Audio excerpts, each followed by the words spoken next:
नमस्कार दोस्तों, क्या हाल चाल है। उम्मीद करते हैं आप बहुत बेहतर होंगे। आज आपके सामने केस लेकर आ रहा हूं और वो केस इतना दर्दनाक है, अगर आप सुनेंगे तो आपको बहुत कष्ट होने वाला है। मतलब आपकी रूह कांप जाएगी, आपकी आत्मा और दिमाग दोनों हिल जाएंगे और आप सोचेंगे कि इंडियन पॉलिटिक्स में इतना घिनौना काम भी हो सकता है। हमारे जो नेता, जिनको हम केवल इसलिए चुनते हैं कि आप जाएं विधानसभा में, जाएं विधान बनाएं, कानून व्यवस्था को दुरुस्त करें, लेकिन ये नेता क्या करते हैं आज आप समझ सकते हैं। ठीक है, मैं एक घटना ले रहा हूं जो बिहार राज्य की है। जो किस राज्य की है? बिहार राज्य की ये घटना है। ठीक है, और ये बात है 1990 की, यानी 90 के दशक की। इस राज्य में एक अधिकारी थे, आईएएस डीडी विश्वास, उनका नाम था डीडी विश्वास। इस आईएएस अधिकारी के साथ जो हुआ आप अंदाज़ा नहीं लगा सकते हैं। इस समय जो रूल चल रहा था वो था लालू प्रसाद यादव। इन जैसे नेता ही इस देश को बर्बाद कर रहे हैं और दुर्भाग्य है कि इनकी समाज के लोग और इनके कार्यकर्ता इनको बिल्कुल देवता मानते हैं। ठीक है, आज आप सुनिए हुआ क्या था इस आईएएस अधिकारी के साथ। डीडी विश्वास, जो मैंने आपको इनका नाम बताया, इनकी पत्नी थी चंपा विश्वास। कौन? चंपा विश्वास इनकी पत्नी थी।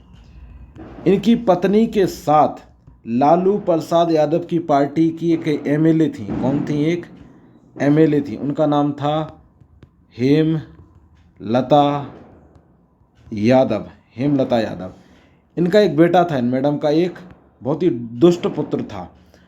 उस वाहियात आदमी ने क्या हुआ, चंपा विश्वास जो आईएएस की एक पत्नी है, चंपा विश्वास के साथ इस व्यक्ति ने 2 साल रेप किया।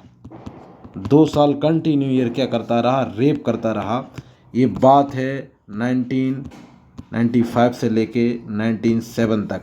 सोच के देखिए ये परिवार, ये आईएएस अधिकारी और इस महिला पर क्या गुजरी होगी। और पूरी कानून व्यवस्था दिल्ली से लेके बिहार तक की राजनीति इस मामले में मौन रही। किसी ने आवाज़ तक नहीं उठाई, किसी के कान पर जू नहीं देगी और ये परिवार दर्द झेलता रहा। इसका पाप यहीं तक नहीं रुका, इसकी हिम्मत इतनी बढ़ गई कि इसने डीडी विश्वास की पत्नी के साथ साथ इनकी माँ, इनकी भतीजी, ठीक है, और इनके घर में 2 नौकरानी थी। कौन थी? 2 नौकरानी थी, उनके साथ भी यही कृत्य किया गया, यह दरिंदगी की गई। और जब इस परिवार ने या इस आईएएस अधिकारी ने, डीडी विश्वास साहब ने, किससे? इन दुष्ट नेता लालू प्रसाद से शिकायत की, तो उन्होंने पता क्या दिया उस टाइम? स्टेटमेंट कि आप जिंदा हैं क्या, यह कम बड़ी बात है, चुप रहिए। और इस परिवार को दबाया गया, हर प्रकार से धमकाया गया और यह परिवार पूरे डर में जिंदा रहा। और डीडी साहब, कौन? डीडी साहब न्याय की लड़ाई लड़ते लड़ते क्या हो गया? उनका देहांत हो गया और इनका परिवार फिर कहाँ आ गया? बिहार से दिल्ली आ गया। ठीक है, इसके बाद ये झारखंड चले गए।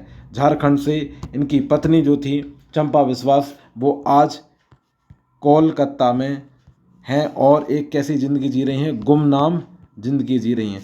सोच के देखिए इस परिवार के साथ इस तरीके से क्या किया गया, कृत्य किया गया। ये जंगल राज था उस टाइम का। और हम ऐसे नेताओं को चुनते हैं। भारतीय राजनीति में जब तक ऐसे नेता हैं हमारा देश कभी विकसित नहीं हो सकता। सोचकर देखिए, तो एक वो घटना है जो सामने आई, जो दर्ज हुई है ना।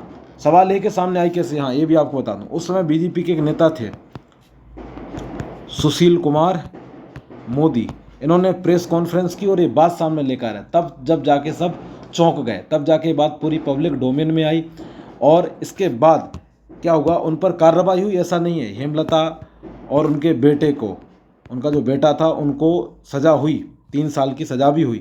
लेकिन जिस तरीके को उन्होंने कार्य किया, ठीक है, उस हिसाब से उनको सज़ा नहीं मिली और इनको हाई कोर्ट ने क्या कर दिया? बरी कर दिया।